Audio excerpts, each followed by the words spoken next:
I've had this bioactive enclosure going for over a year now with live plants and live bugs that churn the organic waste back into the soil, which creates food for the plants. And it just kind of runs itself like a forest floor would. And I also have a ball python in there. So since it's been over a year, let's check on it and see how everybody's doing. I mean, I've checked on it within the year. It's not like I left the snake in there for a year and I haven't looked in on him. That's not.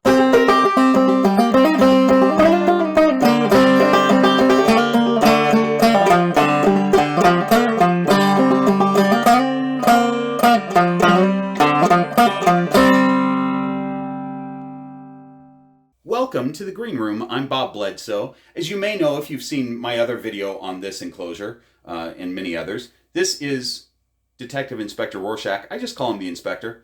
You can call him Coldplay if you want, because he's all yellow. Do you get it?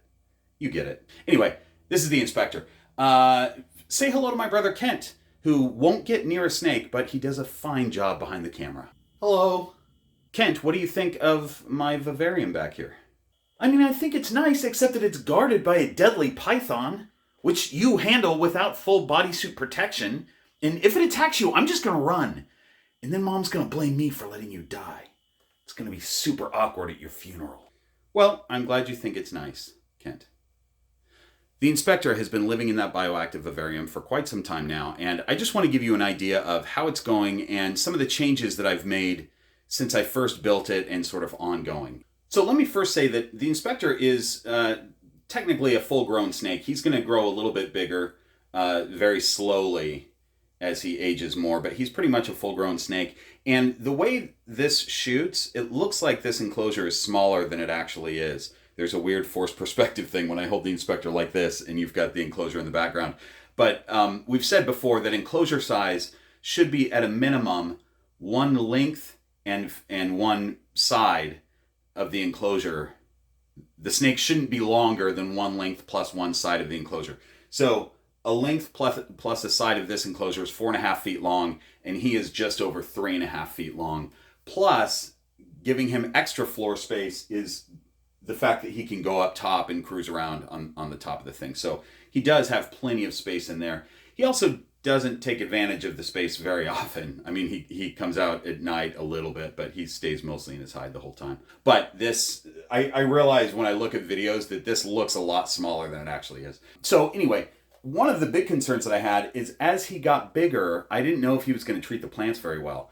And he's actually done pretty well. I've mentioned in other videos that I've kind of moved the plants around once he established his trail of how he moves. We had one incident recently, you can see that video, where the Inspector threw a fit because I pulled him out of his girlfriend's enclosure when he was finished breeding, and he started throwing himself all over the place, and he did destroy a plant. It was a plant that was a little bit fragile and it was just getting going in there, and he threw a coil on it and smashed it. So that's gone. But for the most part, I have really sturdy plants in there that are well established, that are doing very well, that the Inspector doesn't mess with. One of the ongoing things that I do with this vivarium is trimming it. You know, I want to make sure that the Inspector has plenty of room to move around when he chooses to do so. And these plants get big. I actually just trimmed a pothos vine, which pothos grows like crazy anywhere. You could probably put it on your carpet and it'll grow and plant itself in the carpet. Don't do that though. So I actually just trimmed the pothos down to just a couple of leaves to give it another start. I put a couple vines in Echo's enclosure, my super dwarf reticulated python. That's not a bioactive enclosure, but I just put it in a pot in there, so she's got a live plant. Pothos is great and easy to propagate. You just cut it and stick it in dirt and it'll probably do fine.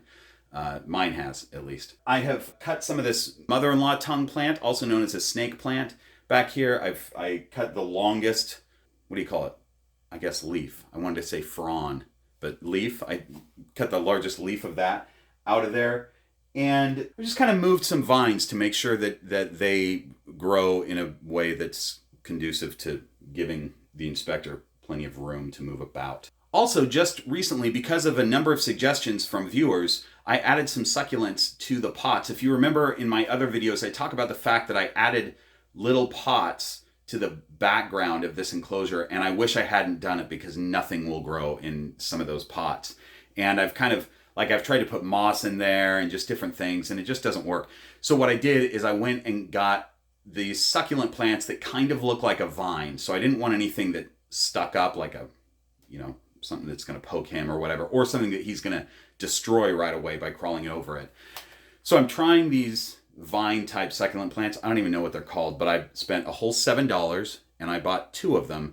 And a lot of times when you go to a hardware store and buy plants, they'll have you, once you take the soil out of there, you'll find that it's not one plant, it's a whole bunch of them that are shoved into that pot. It's a bunch of little rooted plants. So also you want to make sure anytime you buy from anywhere really, you've got to process that plant to get rid of any bugs or any pesticides that are on the plant or whatever. So I do that with a bleach solution, and I separate all the plants. So I ended up with a whole bunch of them, and I actually was able to pot some in every single pot that I have back there. So we'll see what survives and what doesn't survive. I'm guessing that not every one of those pottings will survive, but we'll see. And it kind of looks cool right now. This Bioactive has given me plenty of potted plants to have around the house. In fact, this little plant in here is now smaller than the clipping that I potted a while back. And then I have some other, I've got a Swiss cheese vine that's doing really well, and another vine that I had that started in the enclosure, but then I realized it was too fragile, and I love the vine, and I didn't want the inspector to kill it, so I potted that. Those are all doing really well, and I have some cool plants in my house as a result of cultivating them in the Bioactive enclosure. This vivarium looks a lot different than it did when I started.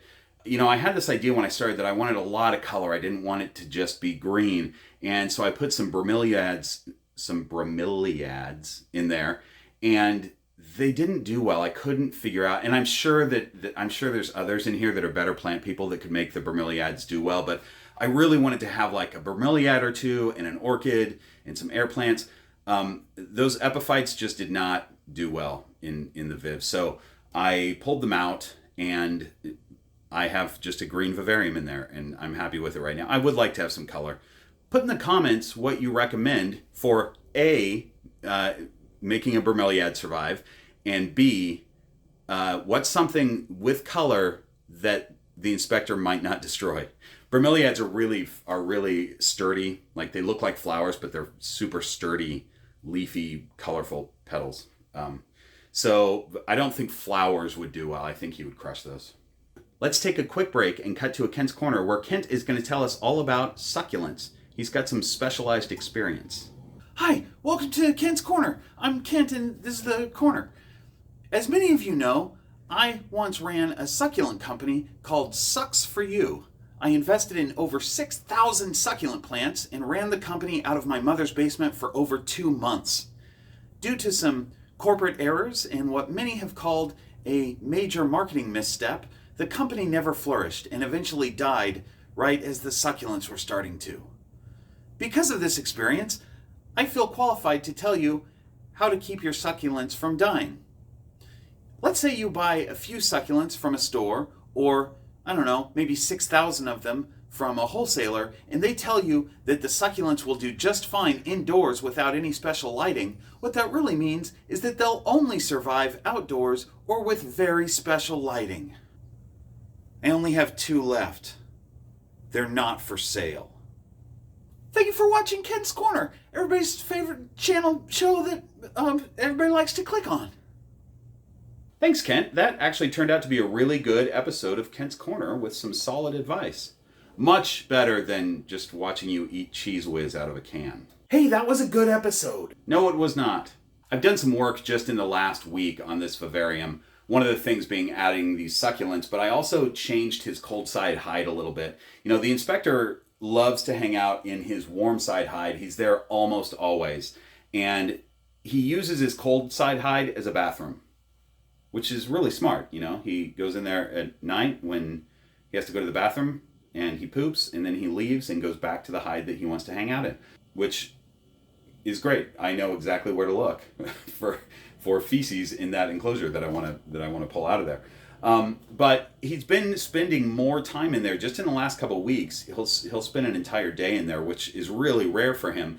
And so I just changed how that hide works. It had been kind of, you'll notice that his hides are basically wood piles. So let me talk about that for a second. On his warm side hide, it used to be, I call it a subterranean hide just because he can get down under the ground and he lays flat on the glass where it's exactly 90 degrees. And that used to be covered in dirt. It's a black Reptile Basics medium hide that was just covered in dirt. And now it's covered in a wood pile because it's much easier to take 3 pieces of wood off and get to him than it is to excavate all the dirt and then rebury it. So that's what I have there. And on the other side, it's a wood pile without a hide, without a black hide in there. He just is hiding behind wood. So what that cold side hide I wasn't too worried about because I knew that he wasn't using it really as a hide. And it kind of ended up just being this cone shape all the way down to the glass because every time he poops, I just pull it out of there. I grab a glove and pull it out of there and throw it away. And I was digging some dirt each time I did that. And so it ended up just being this kind of cone shape that goes all the way down to the glass. And then when I saw him using it as a hide, I was like, okay, let me give him a little bit more room. So I filled that in and changed the way the wood hides him, because if he wants to start using that as a hide, I think that's great so that he can thermoregulate himself, and it gives him a little bit more of a secure area to be in. A Reptile Basics medium hide does not fit back there based on how I did the permanent background and side of that thing. Which is unfortunate. I wish I had thought of that before. But it still works as a hide, and he's using it kind of, and he's going through my beard right now. Let's put him back in here. He's going a little crazy, telling me that he doesn't want to be out, which he generally doesn't anyway. He's at the end of breeding season, and he doesn't realize it. He's done breeding at this point. But he acts a little crazy as a breeding male. So let's just see what he does here. Nope. Don't come out, man. There you go. Go that way. Go that direction. Good job.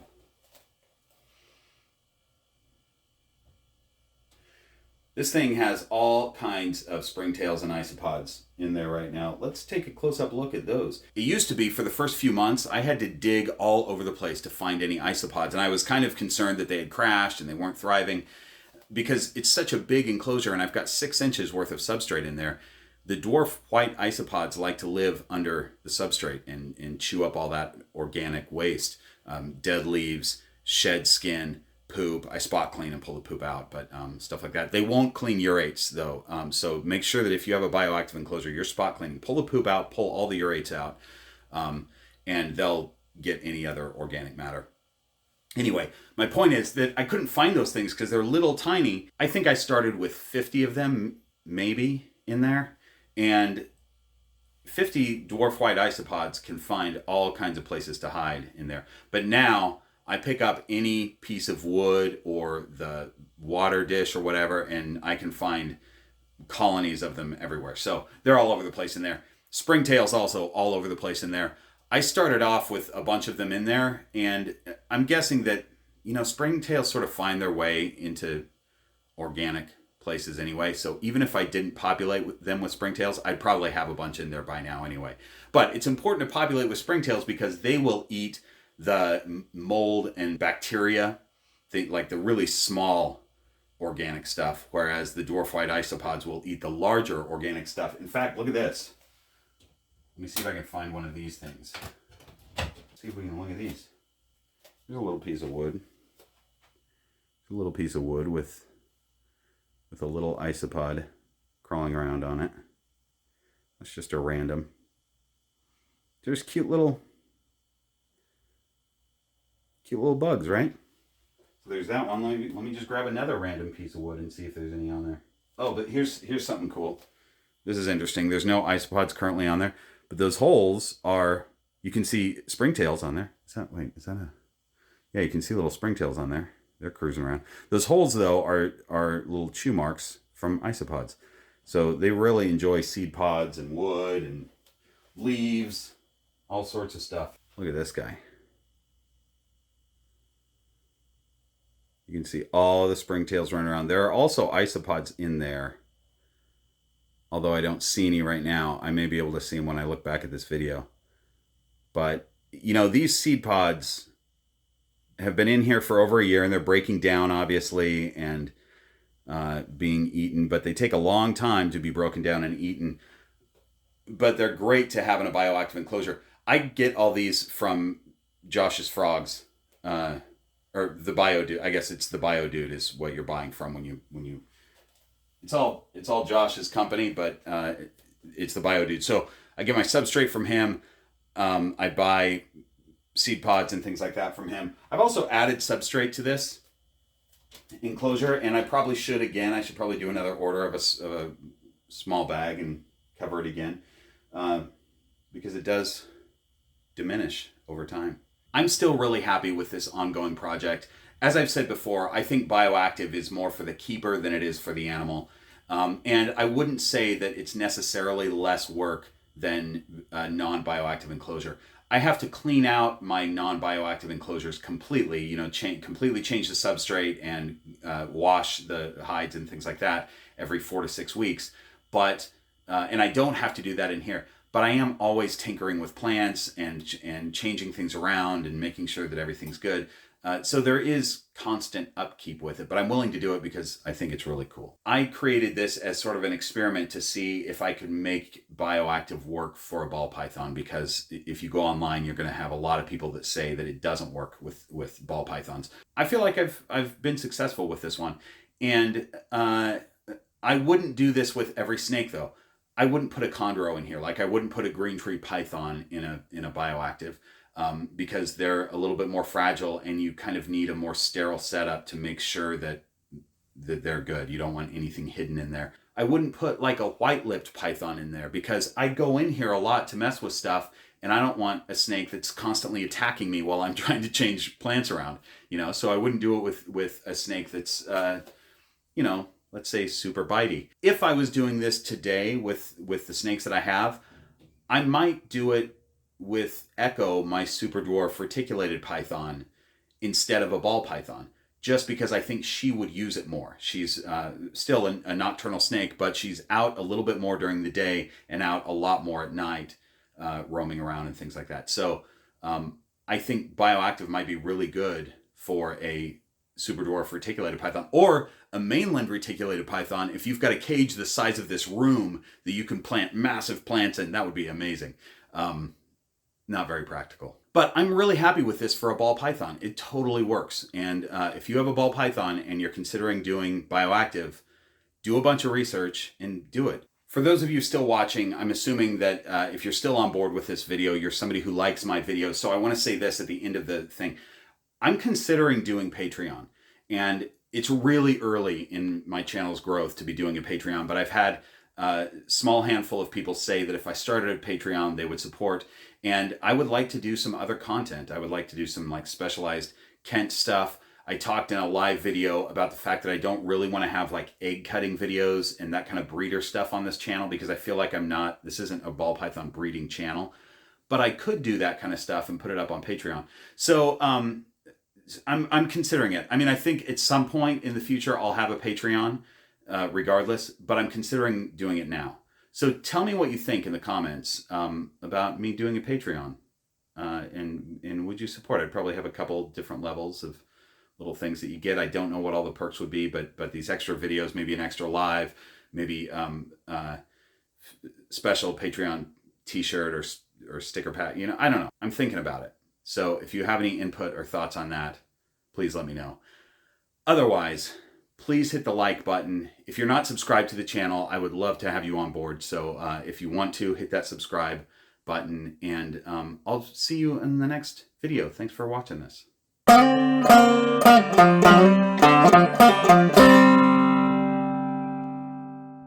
Hey, if there's Kent stuff on Patreon, then I get to keep the money for that.